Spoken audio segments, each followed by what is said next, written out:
Doesn't surprise me in the least. He's always been an inveterate gambler. Right from the start, he bet his whole deal on borderline losers. Peter, Mary Magdalene, wee little Zacchaeus, and all that ragtag group of followers he attracted. Well, I read about this arrest of Jesus. It took place in the 1980s in Las Vegas. The cops arrested Jesus as a vagrant and a bum. And he sure looked the part. Long, scraggy hair, full beard, and a raggedy robe. Turns out, it was the lead actor in a local stage production of Jesus Christ Superstar. Now that had to be an embarrassing moment for the Las Vegas Police Department once they sorted all that out. And it made me think of a story. You know, Jesus likes to go around in disguise. And one day, he's walking along in a park, and he sees a big party under a tent. Jesus is wearing old, ripped blue jeans and a dirty sweatshirt. The party looks pretty fancy. Everybody's really dressed up and styling. There's a band playing, lots of great food. So Jesus walks over and starts to go into the tent. The host of the party sees him. The host walks up and says, "I don't know what you think you are doing here, sir, but if you think you're coming to this party, you're wrong. Take a hike." So Jesus walks away. 10 minutes later, he's back. This time, he's got a shave and a haircut. He's wearing an Armani suit, alligator hide shoes, cufflinks big as jaybird eggs. Dress up Jesus walks into the tent. The host sees him and smiles, and the host escorts him to the food table. So Jesus stuffs shrimp into his suit jacket pockets, and he pours a drink on his fancy shoes, and he smears pâté de foie gras on his cufflinks. The host says, "What in the world are you doing?" Jesus says, "When I came dressed as a beggar, you threw me out. When I returned in elegant clothes, I was welcome. But I'm the same guy. So the only difference being my clothes, I figure it's the clothes you want at this party. Don't you think the clothes ought to get fed?"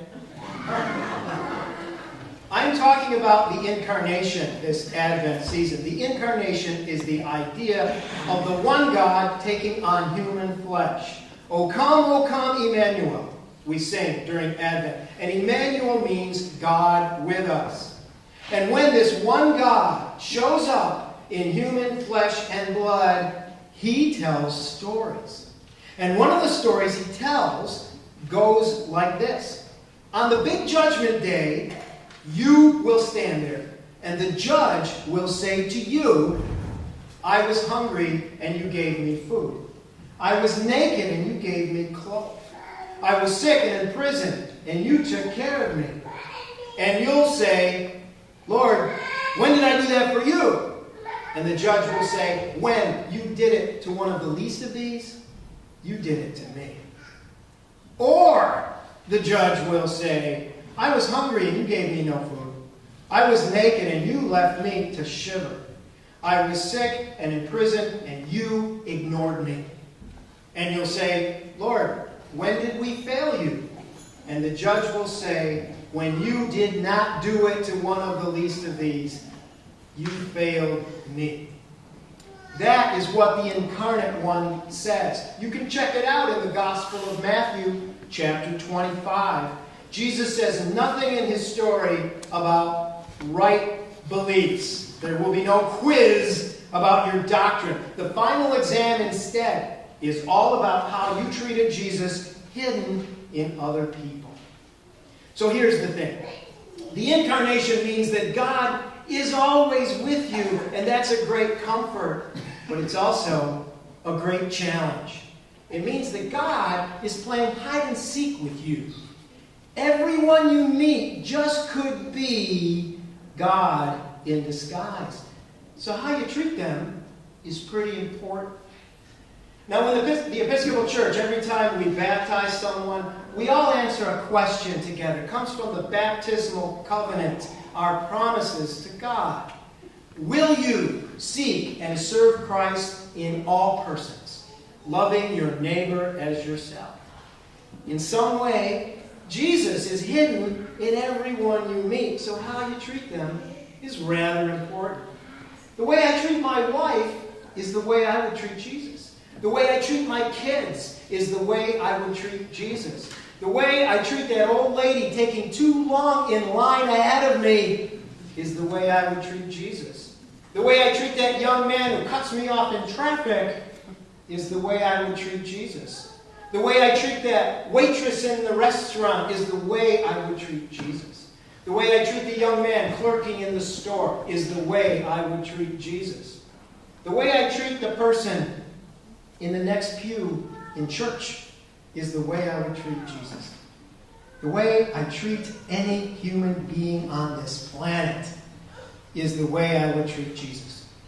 Will you seek and serve Christ in all persons, loving your neighbor as yourself?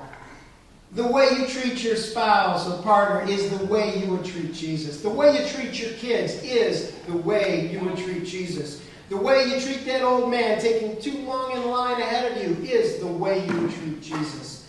The way you treat that young woman in the car on the road next to you is the way you would treat Jesus. The way you treat that waiter is the way you would treat Jesus. The way you treat the young woman clerking in the store is the way you would treat Jesus. The way you treat the person in the next pew in church is the way you would treat Jesus. The way you treat any human being on this planet is the way you would treat Jesus. Not only is Jesus the Word incarnate, God incarnate, man divine, Jesus is also the trickster. Jesus is the great hide-and-seek player. Jesus is the biggest riverboat gambler of them all. He's betting on you, and he's betting on me.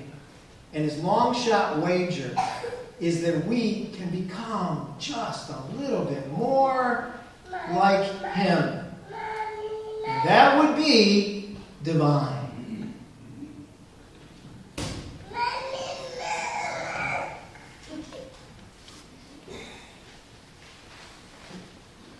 Let's stand together for the creed printed on the front cover of the bulletin.